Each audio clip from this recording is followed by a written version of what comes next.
എന്നെ കരുതുവാൻ കാക്കുവാൻ പാലിപ്പാൻ യേശു എന്നും മതിയായവൻ. നമ്മെ കരുതുവാൻ കാക്കുവാൻ പാലിപ്പാൻ യേശു എന്നും മതിയായവനേ.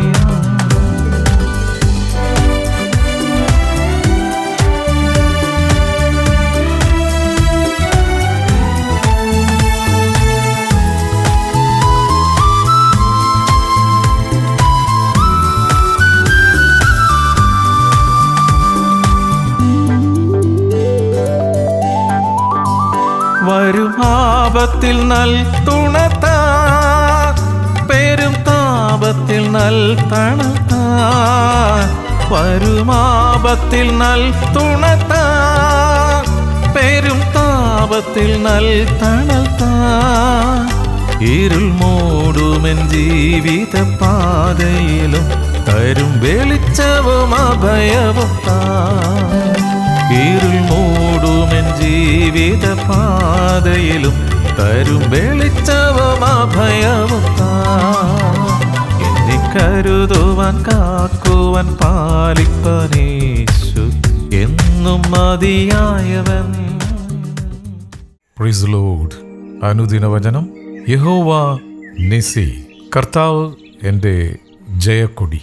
The Lord is my banner. പുറപ്പാടിന്റെ പുസ്തകം 17-ാം അധ്യായം അതിൻ്റെ 15-ാം തിരുവചനം. Exodus chapter 17 verse 15. And Moses built an altar and called the name of it, the Lord is my banner. അമലേക്യർ ഇസ്രായേലുമായി യുദ്ധത്തിന് വന്നു. മോശയും അഹ്റോനും ഹൂരും കുന്നിൻ മുകളിൽ കയറി മോശ പ്രാർത്ഥിച്ചു. മോശ കൈ ഉയർത്തിക്കൊണ്ടിരിക്കുമ്പോൾ ഇസ്രായേൽ ജയിക്കും. കൈ താഴ്ത്തിയിരിക്കുമ്പോൾ അമലേക്യർ ജയിക്കും. മോശയുടെ കൈ ഭാരം തോന്നിയപ്പോൾ അവർ ഒരു കല്ലെടുത്ത് വെച്ച് അഹറോനും ഹൂരും ഒരുത്തൻ ഇപ്പുറവും ഒരുത്തൻ അപ്പുറവും നിന്ന് അവൻ്റെ കൈ താങ്ങി. സൂര്യൻ അസ്തമിക്കും വരെ ഉറച്ചു നിന്നു. അങ്ങനെ ആ യുദ്ധത്തിൽ അമാലേക്യർ തോറ്റു. പിന്നെ മോശ ഒരു യാഗപീഠം പണിതു. അതിന് യഹോവ നിസി എന്ന് പേരിട്ടു. യഹോവ നിസി, യഹോവ എൻ്റെ കൊടി എന്നാണ് അർത്ഥം.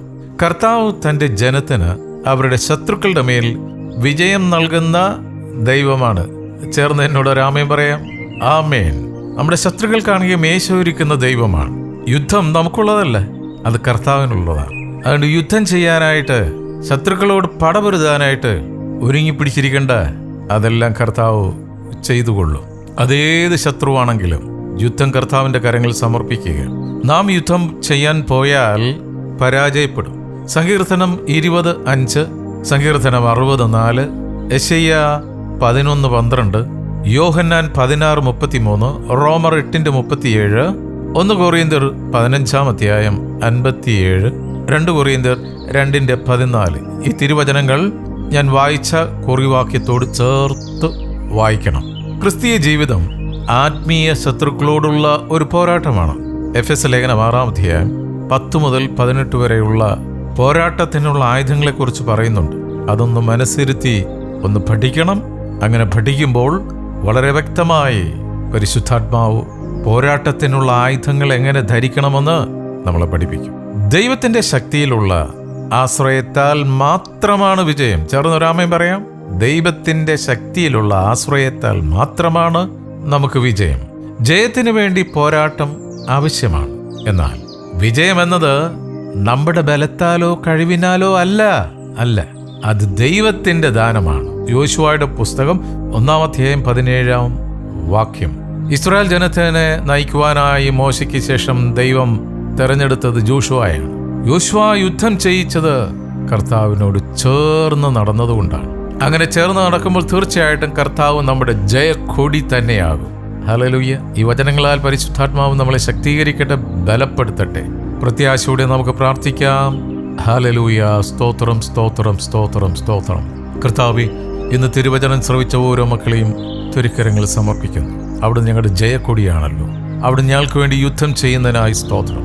അവിടുന്ന് നിന്റെ മക്കളായ ഞങ്ങൾ തകർന്ന് നുറുങ്ങിപ്പോകാതെ ഞങ്ങളുടെ ഓരോ മേഖലയും ഹല്ലേലൂയ ഞങ്ങളെ ഉയർത്തി നിർത്തുന്നതിനായി സ്തോത്രം. ഞങ്ങളിൽ തന്നെ ആശ്രയിക്കാതെ പൂർണ്ണമായി അങ്ങയിൽ ആശ്രയിച്ചുകൊണ്ട് ഞങ്ങളുടെ മുന്നിൽ വെച്ചിരിക്കുന്ന ഓട്ടം പൂർത്തീകരിക്കുവാൻ പരിശുദ്ധാത്മാവ് ദൈവമേ ഞങ്ങളെ സഹായിക്കണം. ഈ സമയത്ത് ഞങ്ങൾ പ്രത്യേകമായി ഞങ്ങളുടെ പ്രാർത്ഥനാ സഹായം ആവശ്യപ്പെട്ടിരിക്കുന്ന ഓരോ മക്കളെ ഓർത്ത് പ്രാർത്ഥിക്കുന്നു. ഞങ്ങൾ ഓരോരുത്തരും ചേർന്ന് നിൽക്കുന്ന കൂട്ടായ്മകളെ അനുഗ്രഹിച്ചു പ്രാർത്ഥിക്കുന്നു. ഹല്ലേലൂയ. ഞങ്ങളുടെ ശക്തിയിൽ ഞങ്ങൾ ആശ്രയിച്ച് മുന്നോട്ട് പോകാതെ അവിടുത്തെ ശക്തിയിൽ മാത്രം ആശ്രയിച്ച് ഹല്ലേലൂയ അവിടുന്ന് തരുന്ന ജയത്തിൽ സന്തോഷിച്ച് മുന്നോട്ട് പോകുവാൻ ഓരോ കൂട്ടായ്മകളെയും അനുഗ്രഹിക്കണം. വാർദ്ധക്യത്തിലായിരിക്കുന്ന മാതാപിതാക്കളെ സമർപ്പിക്കുന്നു. ഹല്ലേലൂയ. തകർന്നു പോകാതെ, മനസ്സും അടുത്തു പോകാതെ അങ്ങയിൽ ആശ്രയിച്ച് മുന്നോട്ട് പോകാൻ ഞങ്ങളുടെ വാർദ്ധക്യത്തിലായിരിക്കുന്ന മാതാപിതാക്കളെ അനുഗ്രഹിക്കണമേ. ഞങ്ങളുടെ തലമുറകളെ അനുഗ്രഹിച്ചു പ്രാർത്ഥിക്കുന്നു. യേശുവിൻ്റെ നാമത്തിൽ പരാജയത്തിൻ്റെ ഭീഷണി, പരാജയത്തിൻ്റെ ഭയം യേശുവിൻ്റെ നാമത്തിൽ മക്കളുടെ ജീവിതത്തിൽ നിന്ന് വിട്ടുമാറട്ടെ. ഹല്ലേലൂയ. നാളെക്കുറിച്ചുള്ള ആകുലതകൾ വിട്ടുമാറട്ടെ. നന്ദിയോടെ സ്തുതിക്കുന്ന കർത്താവ്, ഇത്രത്തോളം കർത്താവ് ഞങ്ങളുടെ തലമുറകളെ വഴി നടത്തുന്നതിനായി സ്തോത്രം. ഹല്ലേലൂയ. അവിടുന്ന് ഞങ്ങൾക്ക് തന്നിരിക്കുന്ന ഭൗതിക നന്മകൾക്കായി സ്തോത്രം. കലത്തിലെ മാവും തുരുത്തിലെ എണ്ണയും വറ്റിപ്പോകാതെ അവിടുന്ന് ഞങ്ങളുടെ വയലുകളെ അനുഗ്രഹിക്കുന്നതിനായി സ്തോത്രം. ഞങ്ങളുടെ ബിസിനസ്സിൻ്റെ അതിരുകളെ വിശാലമാക്കുന്നതിനായി സ്തോത്രം. നന്ദിയോടെ സ്തുതിക്കുന്നു. ഞങ്ങളുടെ ഓഫീസുകളെ അനുഗ്രഹിച്ചിരിക്കാൻ സ്തോത്രം. ദൂരത്തും ചാരത്തുമായി ജോലിക്കായി പഠനത്തിനായി പോയിട്ടുള്ള ഞങ്ങളുടെ തലമുറകളെ, മക്കളെ, ബന്ധുമിത്രാദികളെ പ്രത്യേകമായി ഓർത്ത് പ്രാർത്ഥിക്കുന്ന കർത്താവ്, യേശുവിൻ്റെ നാമത്തിൽ അവരുടെ ഫ്യൂച്ചറിനെ കുറിച്ചുള്ള സകല ഭയവും അവരുടെ ജീവിതത്തിൽ നിന്ന് വിട്ടുമാറട്ടെ. ഓ, നന്ദിയോടെ സ്തുതിക്കുന്ന കർത്താവെ, കാൽവയ്ക്കുന്ന ദേശം ഞങ്ങൾക്ക് അവകാശമായി അവിടുന്ന് തരുന്നതിനായി സ്തോത്രം. ഇന്നത്തെ ഞങ്ങളുടെ പ്രവൃത്തികളെ എല്ലാം അനുഗ്രഹിച്ചിരിക്കാൻ സ്തോത്രം. പ്രാർത്ഥനയും യാചനയും കേട്ടിരിക്കാൻ നന്ദിയപ്പാ. യേശുവിൻ നാമത്തിൽ തന്നെ. ആമേൻ, ആമേൻ, ആമേൻ.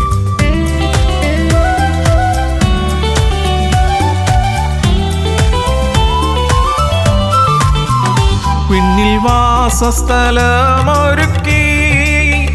വരും പ്രാണപ്രിയൻ വിരവിൽ. വിണ്ണിൽ വാസസ്ഥലമൊരുക്കി വരും പ്രാണപ്രിയൻ വിരവിൽ. അന്നു ഞാനവൻ മാറിൽ മറഞ്ഞിടുമേ, കണ്ണി പൂർണ്ണമായി തോന്നിടുമേ. അന്ന് ഞാനവൻ മാറിൽ മറഞ്ഞിടുമേ, കണ്ണി പൂർണ്ണമായി തോർന്നിടുമേ. എന്നെ കരുതുവാൻ, കാക്കുവാൻ, പാലിപ്പാൻ യേശു എന്നും മതിയായവൻ. നമ്മെ കരുതുവാൻ, കാക്കുവാൻ, പാലിപ്പാൻ യേശു എന്നും മതിയായവൻ.